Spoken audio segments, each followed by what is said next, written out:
Deadline.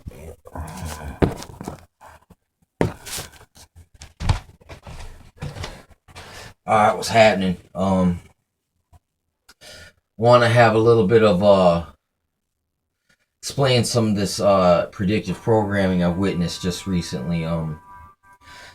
Just watched this movie Blade Runner. I mean, this movie was full of transhumanistic clonery. It had a double-headed eagle symbol in it. I mean, it had pyramids everywhere. Uh, it was pretty it's pretty tripped out, flipped out. It had the dragon, had a 666 swirly sign right off Jump Street. That's all the things that I saw right away. It also looked a lot like, it's like they definitely do, they're called retellings.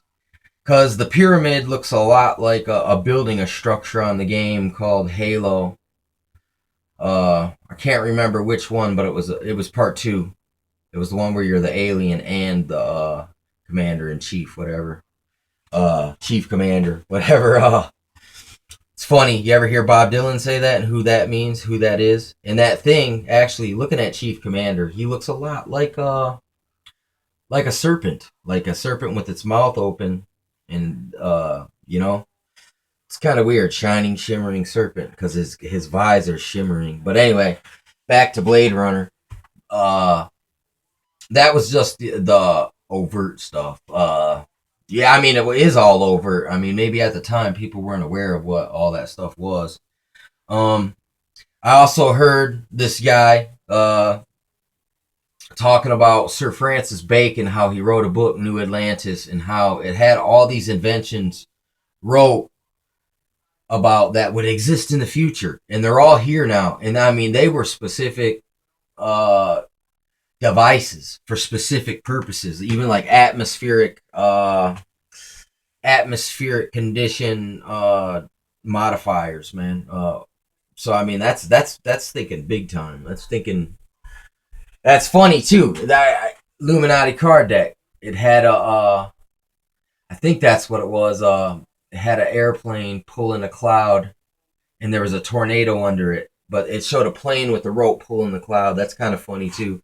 This is similar stuff. Because I mean, here's one way. How come nobody knows about the chemtrails? Because is it perhaps that these planes have our full automated Skynet droned out? Droned out. Just think about that. Droned out. That just means any vehicle can be outfitted with a remote control device. Like, I see this dude down the street. He's always driving around his remote control cars. And then I had this whoa, what if they have devices that, like remote control cars, they can dig a hole under someone's house.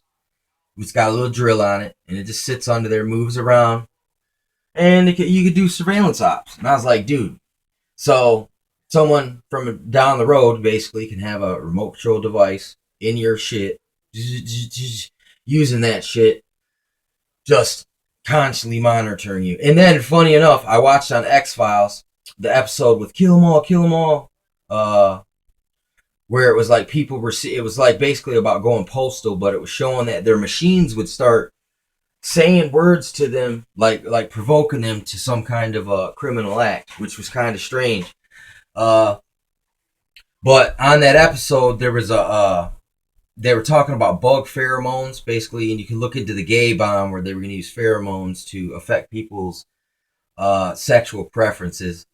But they also had this guy in there, and he was like a wheelchair scientist, and he was taking bugs and making self-autonomous robots. And he said, see, the by making these robots stupid, it makes them quite effective because they only do a few simple tasks, so it makes their job easy. He's like, when you try to make a AI that's so smart, he's like, it really won't work because it bogs it down. It's not like people, we can multitask basically. But droned out, cloned out, man.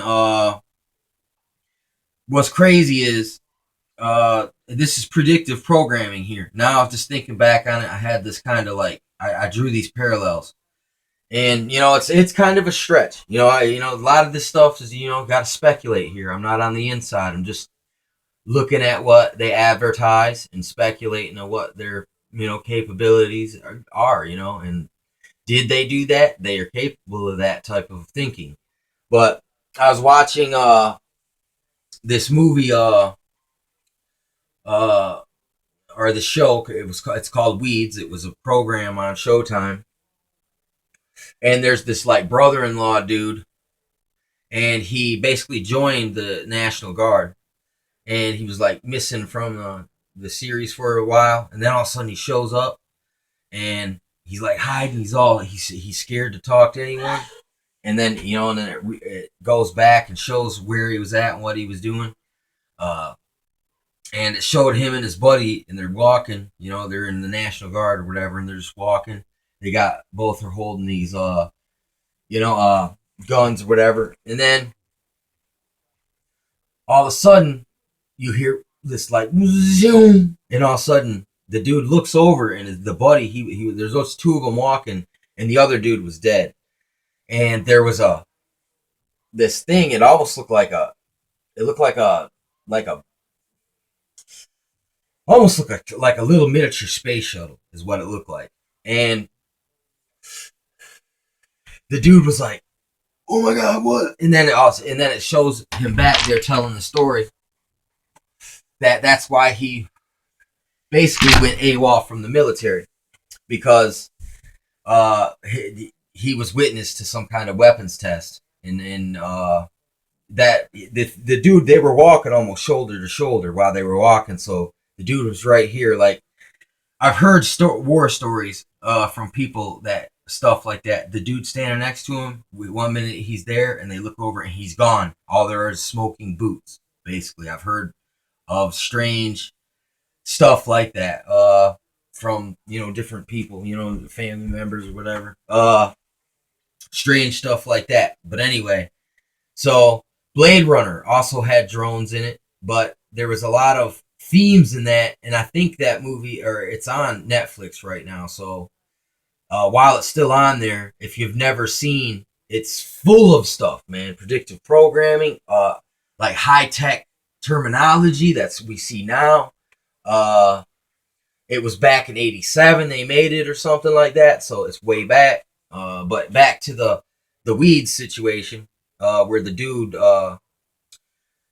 he was witness to a weapons test in the National Guard, and basically for a few episodes or a season or something, he's running around. He's always like this because he's afraid the government's coming to get him. The military's looking for him, and eventually he gets out of it, because since they know he was witness to that, he signed a non-disclosure, and basically he gets a free slide up out of there with what is it, unlawful, wait, what is it, discharge, maybe, I forgot what it's called when you're not, you don't look good on your way out, basically. But what was weird about it, I remembered seeing this video about, they said that Paul Walker hit, how it was strange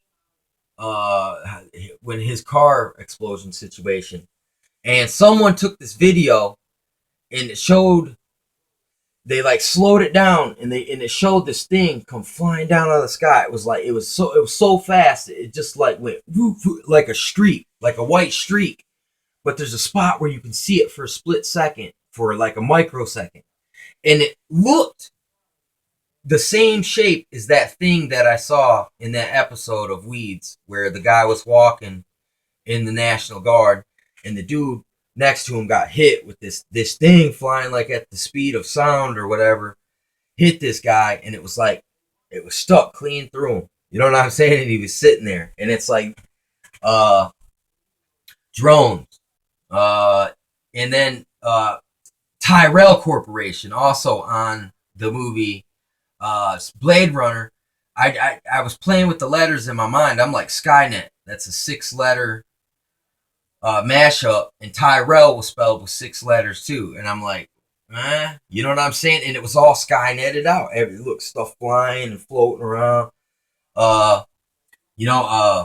It's crazy to see how close that these people were. But then when you hear about the Sir Francis Bacon thing, and they were aware of all the inventions and stuff that was coming. Now like 200-300 years ago. And then it's like, and you can look at Da Vinci, him too. Has there been a time traveler or something, like talking to these guys and trying to, almost like in a way, like this dude's like that movie Interstellar, the dude's stuck on the other side of the quantum computer. He's like, dang it, I got trapped in here. How can I get out? Let's just say that's the devil. And he's been leaking this information to people throughout time, because it's like, man, you guys ain't going to be able to know how to do this yet. And that would explain some Mandela effect type situations as well, man. I mean, this stuff goes deep. I mean, I know I go, I woo out. You know what I'm saying? But just because it's woo doesn't mean that, man, there ain't something to it. You know what I'm saying? So, in that predictive programming and stuff, hey, I'm just doing the best I can, trying to give you my best analysis, because I have a trained eye for this thing to spot it out now. So why let that go to waste?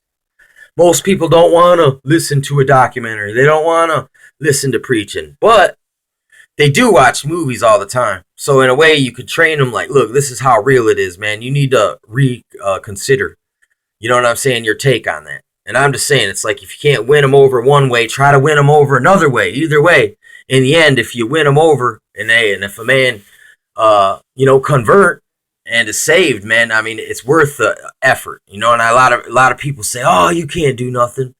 Your efforts are futile, basically. I mean, futile. But I just can't. Still gonna do what I can. Yeah, everyone has their purpose for being born. Don't forget that. It's like it's even though you might accomplish something different, but in the end, we're working towards the same thing. So look, respect that. Respect what give credit to on whom credit is due. So you know what I mean. If that's another person's niche, let them own it.